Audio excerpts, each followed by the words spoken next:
And I think that's important that more young Black girls hear that you are not put in a box. Don't let nobody tell you that you're only this. Like, you decide who you want to be and stay by that. Number 19, Crystal Dunn.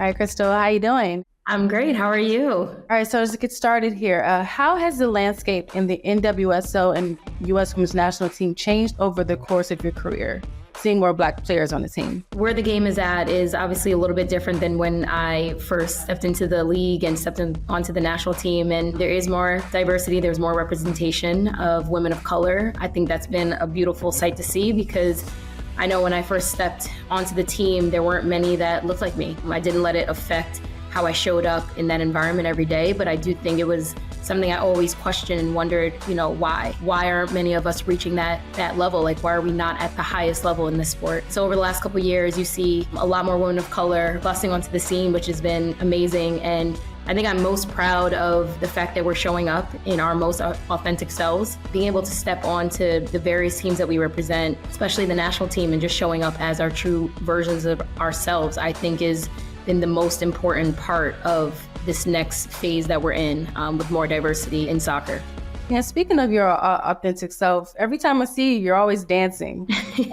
That's a part of you. So when, if you can recall, you were comfortable with showing that side of you? I think that's a part of my personality. I feel like I'm outgoing. I love to be that teammate that reminds people that, we play a sport for a living. Like, yes, there's pressure, there's stress, but like have a laugh along the way. But I think, my first couple of years on the national team, no, I'd be lying if I said I was comfortable in any way. It's an intense environment. You're competing every single day. Every moment you're in that environment is a tryout. When people are like, oh, you're going into camp, like, so fun, that means you made it. I'm like, no, this is another trial. I'd be lying if I said, like, listen, not everybody is absolutely best friends. I think it was important for me to also understand, like, there's gonna be moments in camp where, like, I just need to find my group that I just feel like I can talk to and, like, talk to about certain things that may be troubling me. And I think that was when I started feeling comfortable being able to lean on others and not kind of, like, struggle in my own, self and be able to have some help along the way. Awesome, that sounds great. So what legacy do you think you're leaving in sport? Oh, man. Wow. Whenever I talk about legacy, I'm like, ooh, that means I'm closer to the end than the beginning, but let me, shed some light on that. But for me, I just feel like I've been this player that's versatile. I think it's been a blessing and a curse. And I think it is something that I've had to really embrace. And sometimes when you embrace something, that doesn't mean you always love it, but that means that you are showing up in that moment, knowing what your role is and executing it to your best ability. So I think my legacy on the field, at least I believe, will be a player that has been able to fill a lot of roles, has been able to carry many identities that really helped teams reach championships, and win along the way. And then off the field, I think it's important that I'm reminded as somebody that always pushed for, more women of color in the sport. I think I go on record saying that, don't put us in a box. I've always been told I'm fast my whole life. And I'm like, yeah, I'm fast, but I'm a smart player. Like, I break down plays, like, and not just me running in behind the back line, but being able to draw players,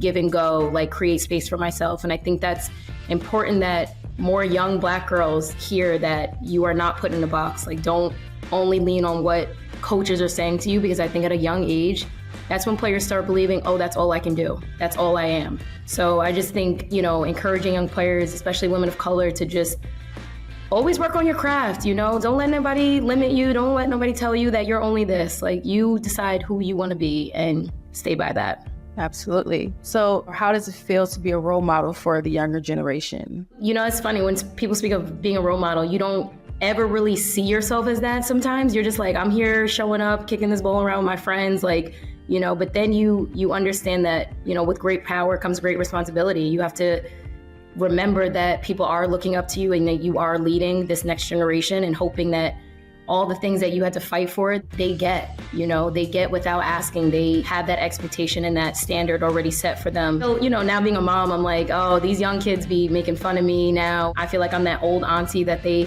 bring around and show off. But I've enjoyed having younger teammates, being able to learn from them. As much as I feel like players are learning from me, it's important for me to also lean on them, encourage them, help them along the way. And I think it's been great to all of a sudden wake up one day and be like, oh, I was being mentored and now I'm actually out here mentoring. Like, I think it's a interesting change and a shift, but it's like something that I'm truly embracing and stepping into.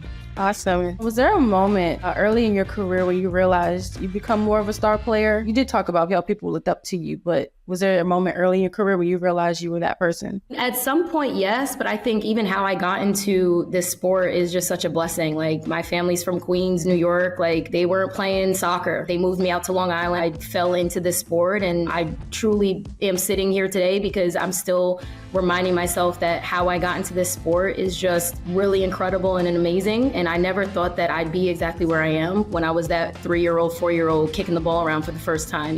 One day I obviously woke up and was like, oh, I'm pretty good at this sport. So I think it's going to take me places, but you never know. I stand by this. Like, soccer has opened up so many doors that are unimaginable. It gave me an education at a really great university. It gave me my best friends, allowed me to travel and see places that I've never thought in a million years I can see. I think just the power of sport is so incredible, and just staying present. You never know how long you're going to play this game. I've had people who were better soccer players than me and they fell off because they either fell out of love with the sport, being pushed too hard, or not, able to find joy in it, or unfortunate injuries or whatever. For me, I'm like, I live so present. I count my blessings every single day because you never know, maybe your last time kicking that ball around. And you did briefly speak about New York, and now you're here in 2024. So what does it mean? Yes. What does it mean to play in such a multicultural epicenter like New York? Yeah, listen, I feel like I need to be a spokesperson for New York because, like, I just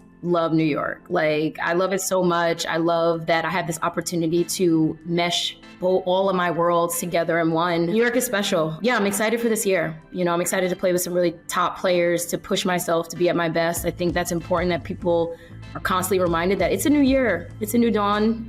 You can't rest on laurels. I think I'm most excited about being better than the player I was last year. That's always my drive. That's always my North Star, is being like, I'm stepping into a new year. How can I improve? How can I be better? I don't want to be the same. I don't want to aim for the same goals that I had last year. I want to reach new heights. I had my husband, my son, bought a home. I'm like, listen, I'm invested. I'm invested for the long haul. And I think that's really important because it gives you something to buy into and something to really play for. Good. I mean, have you eaten anything good lately? New York is you can get anything that you want. I mean, I grew up on Chinese food. It was the family thing to just or the local Chinese spot down the street. So I eat tons of Chinese food, Thai food, pizza. You already know. Everybody was talking about where's the best pizza. I'm like, where it is. Don't ask questions. And then I'm going to shift it internationally a little bit. What was the difference, if there was any, being a Black footballer here in the U.S. versus the U.K.? It wasn't really that different. I feel like when I played overseas, I played at Chelsea. I went there not knowing a lot of the players. And one of the players that I really, truly, to this day, is so good friends with is Enioluko.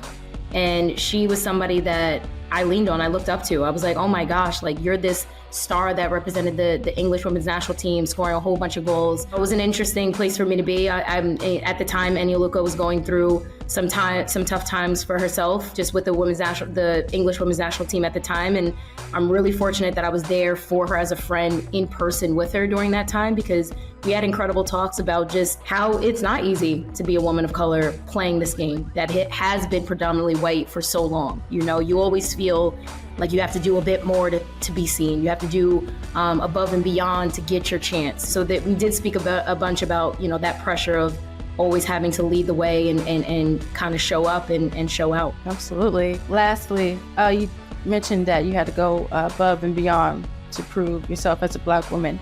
With that, what advice would you give to young Black players who want to be in your shoes? I spoke on a little bit about, not putting yourself in a box, but I would say just honing in on your craft. I think we always feel limited already because we always, as Black women especially, we always feel like there's not many spots for us. We got to be so competitive against our own.